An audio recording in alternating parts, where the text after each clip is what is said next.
किशनगंज में 7वीं क्लास की परीक्षा में पूछे गए सवाल पर बवाल मचा है। इसी बीच न्यूज 18 की खबर का बड़ा असर हुआ है। बिहार के शिक्षा मंत्री प्रोफेसर चंद्रशेखर ने पूरे मामले पर कार्रवाई की बात कही है।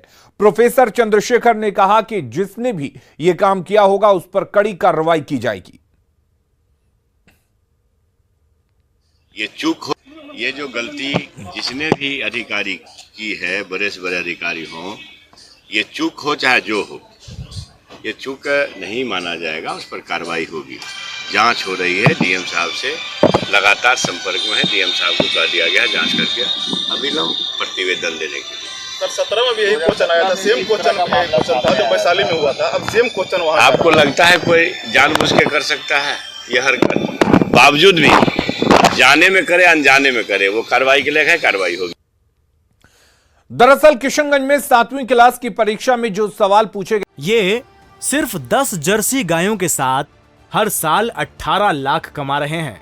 आपको भी ये सीखना है तो फ्रीडम ऐप को अभी डाउनलोड कीजिए। उस पर सवाल खड़े हो रहे हैं। बिहार शिक्षा बोर्ड की तरफ से सवाल किया गया था कि इन देशों के लोगों को क्या कहते हैं। फिर जो ऑप्शन दिए गए थे उसमें चीन, नेपाल, इंग्लैंड के साथ भारत का तो जिक्र किया ही गया था। चौथे ऑप्शन के तौर पर कश्मीर का भी जिक्र किया गया था। ऐसा नहीं कि कोई पहली बार ऐसी गलती हुई है। 5 साल पहले 2017 में भी यही गलती हुई थी। तब भी यही प्रश्न पूछा गया जो इस साल पूछा गया था। टीवी स्क्रीन पर आप 2 तस्वीरें देख रहे हैं। एक तस्वीर इस साल यानी कि 2022 की है, जबकि दूसरी तस्वीर 2017 की है। हंगामा तब भी हुआ था, दोषी के खिलाफ कार्रवाई की बात तब भी हुई थी। लेकिन ऐसी क्या कार्रवाई हुई कि फिर से गलती दोहरा दी गई या फिर जानबूझकर साजिश की गई? और न्यूज 18 की खबर का एक बड़ा असर हुआ है। अररिया के प्रिंटर को शो कॉज दिया गया है। प्रश्न पत्र वायरल मामले में कार्रवाई की गई है। कश्मीर को अलग देश बताया गया था इस प्रश्न पत्र में, उसके बाद यह कार्रवाई हुई है। 7वीं क्लास का यह प्रश्न पत्र था जिसमें कश्मीर को अलग देश बताते हुए सवाल पूछा गया था। गोपालगंज में विधानसभा उपचुनाव के कुछ ही दिन बचे हैं। ऐसे में राजनीतिक पार्टियों ने चुनाव प्रचार में जी जान लगा दिया है। बीजेपी के दिग्गज नेता अपने प्रत्याशी के लिए वोट मांगने गोपालगंज पहुंच रहे हैं। गोपालगंज पहुंचे नेता प्रतिपक्ष सम्राट चौधरी ने बीजेपी प्रत्याशी के लिए वोट मांगा और सीएम नीतीश कुमार पर जमकर हमला बोला। क्या लग रहा है गोपालगंज में कितनी मजबूत आपकी? देखिए, पूरी तरह यहाँ तो 4 बार सुभाष सिंह जी चुनाव भी जीते हैं और गोपालगंज की महान जनता इस बार भी एनडीए को पूरी तरह यहाँ कमल खिलाने का काम करेगी। और जिस तरह का जनमानस हम लोग देख रहे हैं वो बड़ा स्पष्ट दिख रहा है कि आरजेडी कितना भी बुद्धि लगा ले, यहाँ कमल ही खिलेगा। मोकामा उपचुनाव में बीजेपी सोनम देवी की जीत पक्की करने के लिए जी जान से जुटी हुई है। गठबंधन दल के नेता सूरजभान सिंह की पत्नी और मुंगेर लोकसभा की पूर्व सांसद वीणा देवी ने एनडीए प्रत्याशी के पक्ष में वोट मांगा। उन्होंने कहा कि इस क्षेत्र में जो भी विकास का काम हुआ है वो एनडीए की देन है। यहां पर 3 नवंबर को वोटिंग होनी है। मोकामा की तमाम गार्जियंस कहते हैं हम वहाँ की बहू हैं और अपने घर की ससुर, भैंसुर और देवर और बेटा सभी से कहना चाहते हैं कि आप आइए, कमल छाप को वोट दीजिए, जिताइए।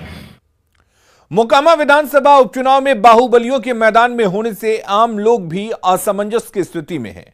लोग ये तय नहीं कर पा रहे हैं कि वे किसके साथ जाएं। लोगों का कहना है कि मोकामा की स्थिति ऐसी हो गई है कि जनता के मन में विपरीत राजनीतिक पार्टियां भी उम्मीदवार के तौर पर बाहुबलियों को ही मैदान में उतारती हैं। यहां शरीफ लोगों को अब कभी उम्मीदवार नहीं बनाया जाता है। ऐसे में लोगों की मजबूरी है, इन्हीं आपराधिक प्रवृत्ति के लोगों में से अपना उम्मीदवार चुनना पड़ता है। सुनिए मोकामा की जंग पर क्या है वहां की जनता की राय।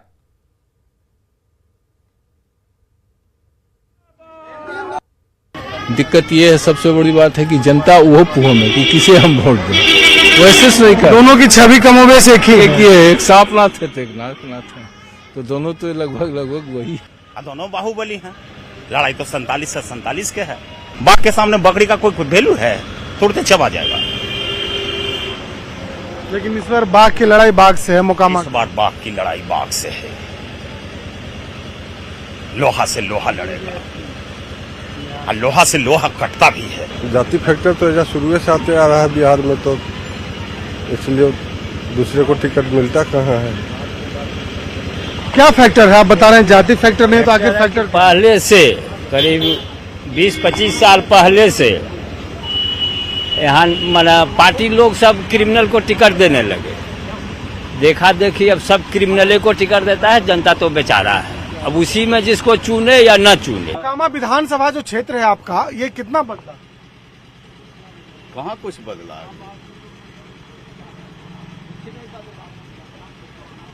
जो बाहुबली थे वो बदले कि नहीं बदले? हाँ, बाहुबली बदले, लेकिन आज जनता के लिए कोई ने कुछ नहीं बदले हैं। जनता के लिए, हमरा के लिए कुछ नहीं बदले हैं, लेकिन बाहुबली बदले हैं, लेकिन जनता के लिए, हमारे सबके लिए, गरीब आदमी के लिए कुछ नहीं बदले हैं।